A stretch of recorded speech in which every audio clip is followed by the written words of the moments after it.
आज की इस क्लास में बच्चों हम लोग सीखेंगे ट्रिग्नोमेट्रिक इक्वेशन को कैसे सॉल्व करते हैं।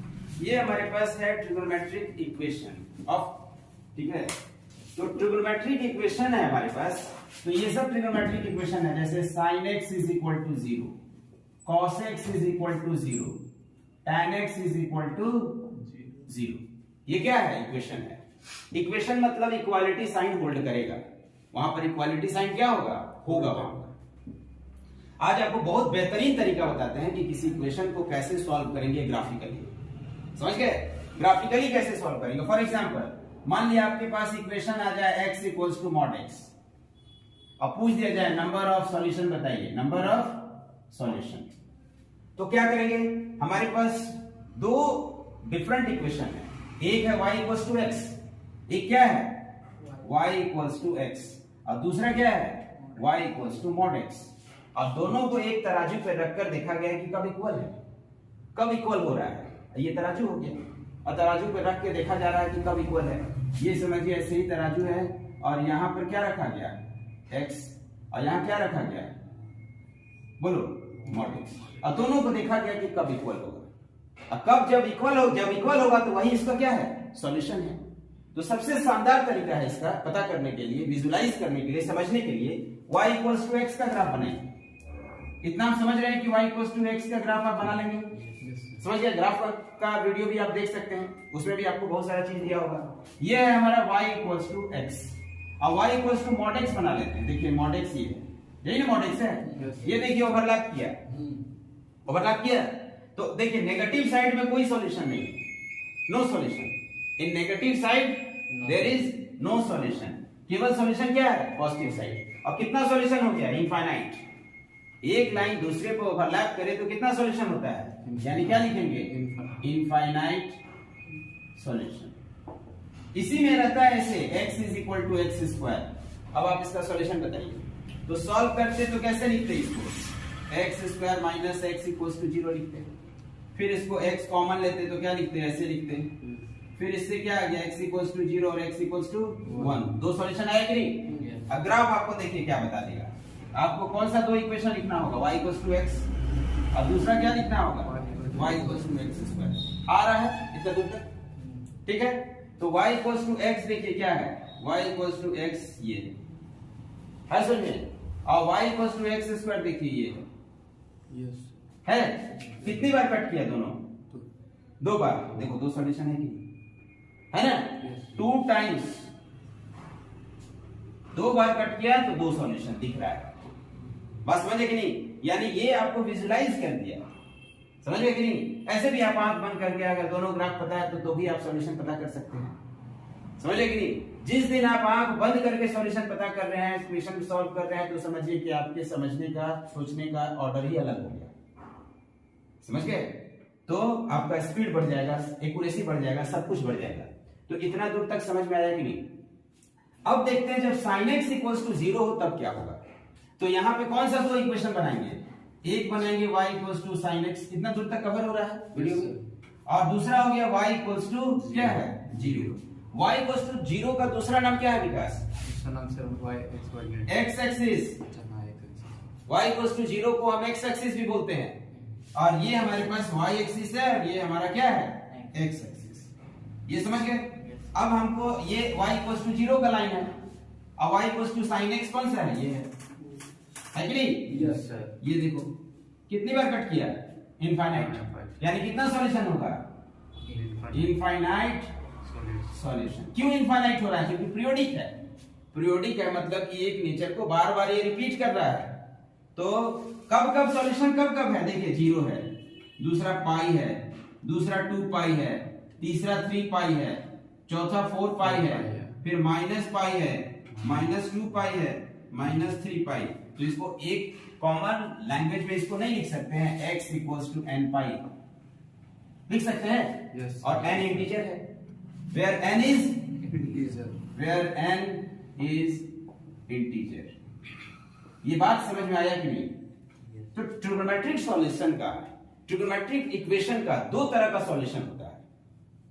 एक हो गया जनरल सॉल्यूशन, और एक हो गया प्रिंसिपल सॉल्यूशन। तो जनरल सॉल्यूशन ये हो गया, सारे सॉल्यूशन को एक लैंग्वेज में हम कन्वर्ट कर दिए तो वो है x इक्वल्स टू n पाई। बात समझ गए कि नहीं? और इसमें से वो सॉल्यूशन जो इसके मोनोटोनिक बिहेवियर के अंदर है, मोनोटोनिक बिहेवियर क्या हुआ ये अभी नहीं समझ में आएगा, थोड़ा सा आगे बता देंगे। तो मोनोटोनिक बिहेवियर के अंदर है उसको बोलेंगे प्रिंसिपल सॉल्यूशन।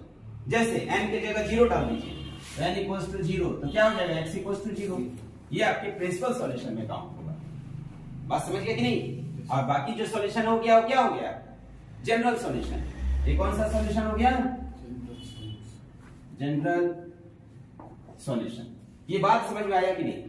तो इतने यूनिट में हम लोग ये बात देखें कि किसी इक्वेशन को हम दो तरीके से सॉल्व कर सकते हैं। एक तो ग्राफिकली, जब ग्राफ से सॉल्व करेंगे तो बहुत आसानी से हम पता कर सकते हैं कि how many solutions are there, कितना टोटल सॉल्यूशन। और दोनों ग्राफ को क्या करेंगे? हम बना दिए। दोनों ग्राफ को बना, मान लिया आपके पास इक्वेशन है जैसे x² - 3x + 2 = 0। आप अपने अनुसार दो ग्राफ बना लीजिए, या तो इसका बनाइए, इसका बनाइए, या आप ऐसे भी कर सकते हैं x² इधर ले आइए, इसका बनाइए और इसका बनाइए।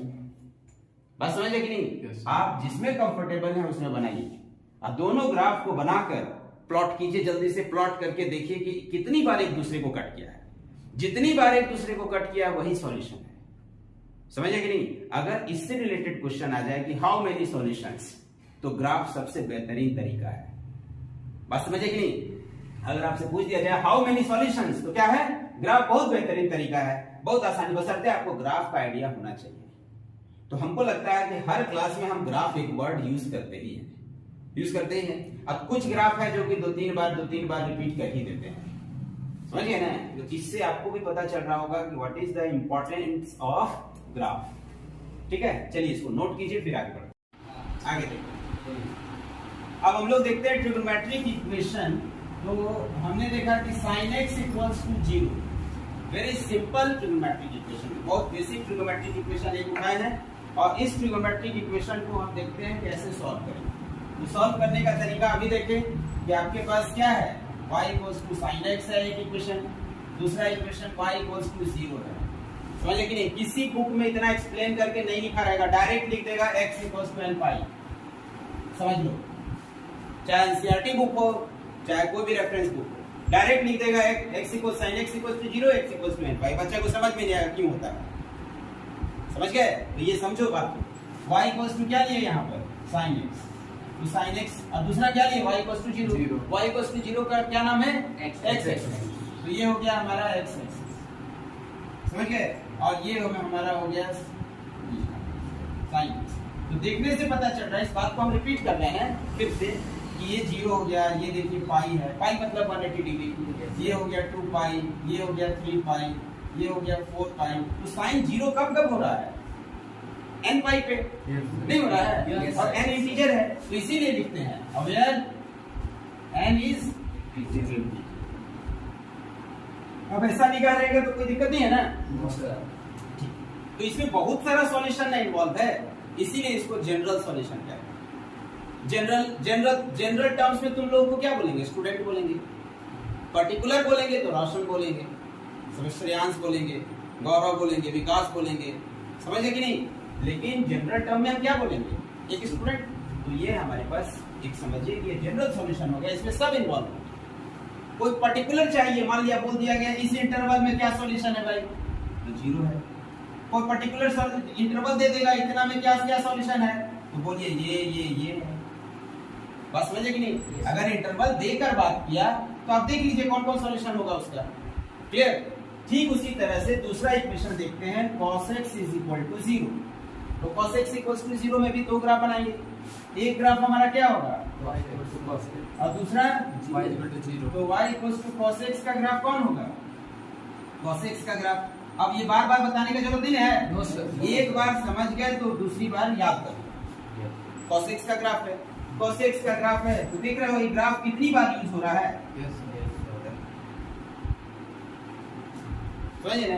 और अभी जितना यूज किए हैं ये मात्र 10% है, अभी तो आगे बहुत यूज होगा, समझे कि नहीं? अभी देखिए कि जब फिजिक्स के ये में मीन करंट निकालते समय साइन कॉस का ग्राफ है, ठीक है? तो बार बार बायो के स्टूडेंट को भी अगर फिजिक्स में दिक्कत कहीं आ रहा है तो समझिए कि मैथमेटिकल एनालिटिकल टर्म्स में दिक्कत आ रहा है। जहां इंटीग्रेशन आ गया, जहां पीरियोडिक फंक्शन आ गया, जहां वेव आ गया, इन सब में बच्चा बस फंसने लगता है। कारण है कि उसका बेस नहीं समझ पाता है। तो जिसके पास साल भर का टाइम है, जिस बच्चे के पास साल भर तैयारी का टाइम है, उसको अच्छा है कि कम से कम शुरुआती टाइम में थोड़ा सा मैथमेटिक्स को समझ ले। अब मैथमेटिक्स में क्या क्या, ट्रिग्नोमेट्री समझ ले, ग्राफ समझ ले, कुछ इंटीग्रेशन, डिफरेंशिएशन, वेक्टर समझ ले, बस आराम से फिजिक्स का काम हो जाएगा। तो यहाँ पे ये क्लियर हो गया, ठीक है। तो ये हम लोग देखे यहाँ पर कि ये cos x 0 कब हो रहा है, तो cos x देखिए 0 कहाँ है, π/2 पे हो रहा है पहली बार। दूसरी बार कब 0 हो रहा है, 3π/2, समझ लो कि नहीं, 3π/2 पे। तीसरी बार 5π/2 पे। कैसे निकला ये पाई है, यहाँ देखो ये पाई है ना जी, पाई में फिर π/2 ऐड करो तो कितना होगा, पाई में π/2 ऐड किए तो कितना हो गया बताओ, 3π/2 नहीं हो गया। फिर 3π/2 में कितना ऐड करेंगे, पाई ऐड करो तो क्या हो जाएगा 5π/2। हो रहा है कि नहीं ये, तो बढ़ते जाएगा, ये आपको पता चल रहा है कि नहीं।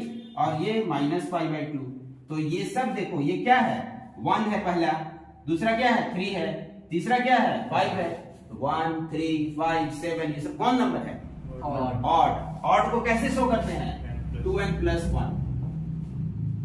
ऑड को शो करते हैं 2n+1, इवन को शो करते हैं 2n से। तो ये आपके पास cos x = 0, तो क्या लिखेंगे, x = 2n+1 into π/2। ये आया कि नहीं समझ में, यस सर, ये आया समझ में। देखो ऑड नंबर है ना, तो ऑड नंबर को रिप्रेजेंट किए इससे, और ऑड नंबर किसका मल्टीपल, तो π/2 के मल्टीपल पे है। तो ये इस सॉल्यूशन का क्या निकला, इस इक्वेशन का जनरल सॉल्यूशन निकला। बात समझ गए। अब देखते हैं, मान लिया हमारे पास है, ये कवर हो रहा है ना इतना, यस सर, tan x = 0। तो tan x = 0 को देखते हैं। यहाँ भी हम दो ग्राफ बनाएंगे, y = क्या बनाएंगे, tan x, और y = 0। तो tan x का ग्राफ कैसा है सर, ये। एक बार जब तुम ग्राफ का एक्सपर्ट हो गए तो फ्री हैंड ड्राइंग करो। अब ग्राफ ही बनाने में टाइम मत बिता दो, 5 मिनट का क्वेश्चन है तो तुमको 30 सेकेंड 60 सेकेंड में ग्राफ बन जाना चाहिए। अब उसी में ग्राफ बना रहे हो, खिचड़ी पका रहे हो, उसी में सर ऐसे ऐसे होगा, ऐसे ऐसे होगा, तो बेकार है, मत बनाओ ग्राफ। अगर उतना आपके पास कॉन्फिडेंस नहीं है, फ्री हैंड ड्राइंग नहीं है, तो किसी प्रॉब्लम को बनाने के लिए ग्राफ बनाओ मत। कॉन्फिडेंट हो तभी बनाओ, ठीक है, और कॉन्फिडेंट हो तो बहुत स्मूथली काम होगा। अब देखो ये समझ गए। फिर देखो ये किसका ग्राफ है, ये tan का है, ऐसे ही ना tan, यस सर, tan है, ठीक है। तो ये tan का ग्राफ है। ये देखिए π/2 कब 0 हो रहा है, ये देखिए 0 पे 0 हो रहा है। दूसरी बार कब हो रहा है, पाई पे हो रहा है। तीसरी बार कब हो रहा है, तीसरी बार फिर 3 पाई पे, 2 पाई पे हो रहा है, फिर 3 पाई पे हो रहा है। ऐसे भी समझो ना, लॉजिक से समझो। tan x का मतलब sin x by cos x। Yes sir, tan x 0 तभी होगा जब sin 0 होगा, नहीं समझे, यस सर, यस, तो sin 0 कब होगा, n पाई पे। तो इसका भी सॉल्यूशन क्या लिखेंगे, n पाई।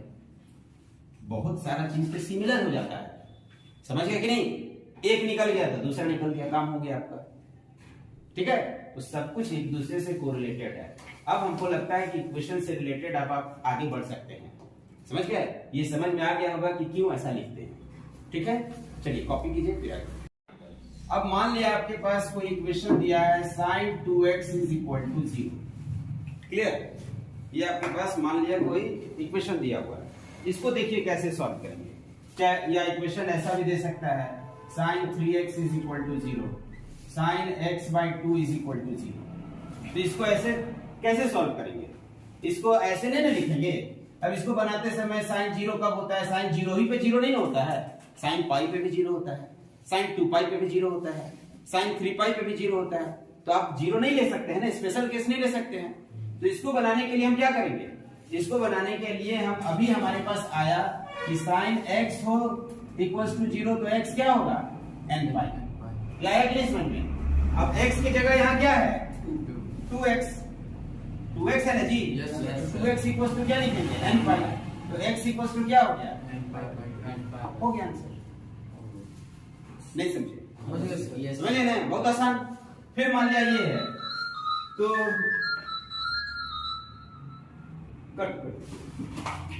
अब देखिए sin 3x = 0, तो 3x को किससे इक्वेट करेंगे, n पाई। बहुत आसान, x इक्वल टू क्या लिखेंगे n/3। कौन सा सॉल्यूशन है ये? General solution. एक होता है प्रिंसिपल सॉल्यूशन, उस पर भी बात करेंगे, ठीक है ना। लेकिन ये क्या सॉल्यूशन है? ये जनरल सॉल्यूशन है। ये आपका जनरल सॉल्यूशन है, याद रखिएगा n के टर्म्स में। अब इसको क्या लिखेंगे? बोलिए तो रोशन। किसको सर? n पाई। इतना देर में किसको बोल रहे हो? x to n pi 2n pi। हाँ, ये हो गया आंसर इसका। कोई दिक्कत? No sir. कोई दिक्कत। तो इस तरह से हम लोग और भी आपको इक्वेशन दे रहे हैं, जैसे tan 3x = 0, n pi by 3। तो क्या लिखेंगे? 3x = n pi। तो x = n n pi by 3। फिर आपको दे रहे हैं, लिखिए cos x + pi by 10 = 0। cos x + pi by 10 = 0। बताइए जल्दी क्या होगा? Yes, sir, 1 equal to pi by 2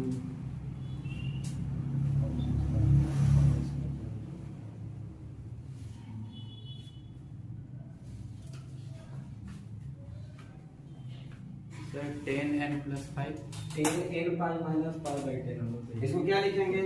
तो लिखेंगे x + pi by 10 = what? n pi 2 n pi 2n + 1 ना अभी तो सर ये लोग गलत किए 2n + 1 pi by 2। अब इसको उधर भेज दो।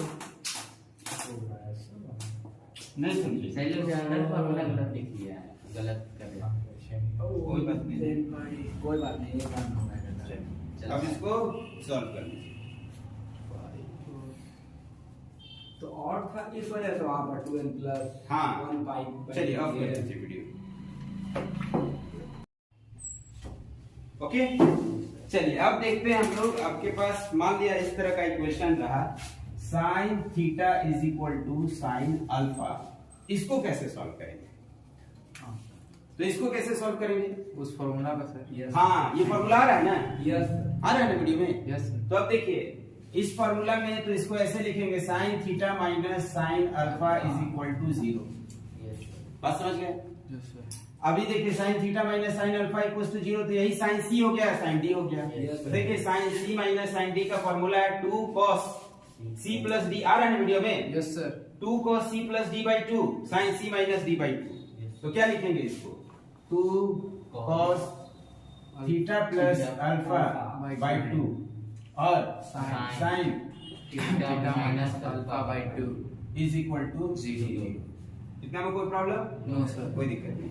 अब आप पढ़े मैथमेटिक्स के रूल में, 2 को इधर करेंगे तो ये 0 हो जाएगा। यस 0 हो जाएगा। Yes, तो यानी कि हम इसको हटाकर डायरेक्ट 0 भी लिख सकते हैं, Yes। कांस्टेंट है। इसका मतलब ये भी 0, ये भी 0, ठीक है ना। तो यानी क्या लिखेंगे? Theta plus alpha by 2 = 0 and sin theta minus alpha by 2 = 0। तो अब आपको पता है कि ये cos थीटा 0 होता है, तो ये किसके इक्वल होता है? ये होता है 2 and theta plus alpha by 2 = 2n plus 1 pi by 2, यही ना। Yes। और ये क्या था इसके लिए? Theta minus alpha by 2 = and pi n pi। कोई प्रॉब्लम? No sir. अब देखो यहाँ से 2 से 2 गया, यस गया। Yes। तो थीटा = क्या लिखेंगे? 2n plus 1 pi minus alpha. नहीं, यस सर। इसको क्या लिखेंगे? थीटा माइनस अल्फा 2n पाई। कोई प्रॉब्लम? No sir. आ रहा है ना वीडियो में? Yes sir. Theta = 2n pi plus plus alpha. अब ध्यान दीजिए, अब यहाँ थोड़ा सा दिमाग लगाने वाला चीज है। ये देखिए थीटा = 2n प्लस 1 पाई। एक थैली में आपको ऑड नंबर दे दिया गया और एक थैली में इवन नंबर दे दिया गया, तो दोनों थैली मिलाकर ऑल इंटीजर हो गया कि नहीं? यस ऑल हो गया कि नहीं नंबर? Yes, sir। तो थीटा = क्या लिखेंगे? n पाई। नहीं समझे? Yes sir. अब ध्यान दो, जब ऑड नंबर है तो ये माइनस है और इवन है तो प्लस है। दोनों सॉल्यूशन को ना काउंट करेंगे। Yes sir. तो ऑड में माइनस है, तो माइनस है तो इसको क्या लिखेंगे? n डाल दिए। ऑड नंबर डालोगे तो खुद ये माइनस रह जाएगा, इवन डालोगे तो खुद ये प्लस हो जाएगा। इनटू क्या लिख दिए? अल्फा। ये इसका जनरल सॉल्यूशन हो गया। ये बात समझ में आया कि नहीं? रोशन बताइए, कोई तकलीफ है तो बोलिए फिर से। देखिए ये ऑड नंबर लिए, ये इवन लिए, दोनों को मिलाना है तो n पाई लिख दिए। अब देखो ऑड जब लिए तो माइनस है, इवन है तो प्लस है, तो क्या डालेंगे कि ऑड पे माइनस और इवन पे प्लस हो, -1 to the power n। Yes इसको ऐसे लिख दिया गया, सजा कर लिख दिया गया। तो ये आपके पास जनरल सॉल्यूशन हो गया जिसमें दोनों चीज काउंट कर लिया। बात समझ गए? तो यानी जब sin theta equals to sin alpha आ जाए तो हम लोग इसको इस तरह से सॉल्व करके लिखेंगे। कोई दिक्कत? अब जैसे इस पे मान लिया एक क्वेश्चन आपको दे भी देते हैं, जैसे इससे रिलेटेड आपको, तो आप बना सकते हैं। जैसे आप sin x is equal to 1/2, इसको ट्राई कीजिएगा बनाने के लिए। sin x is equal to 1/2, चलिए कॉपी कर लीजिए।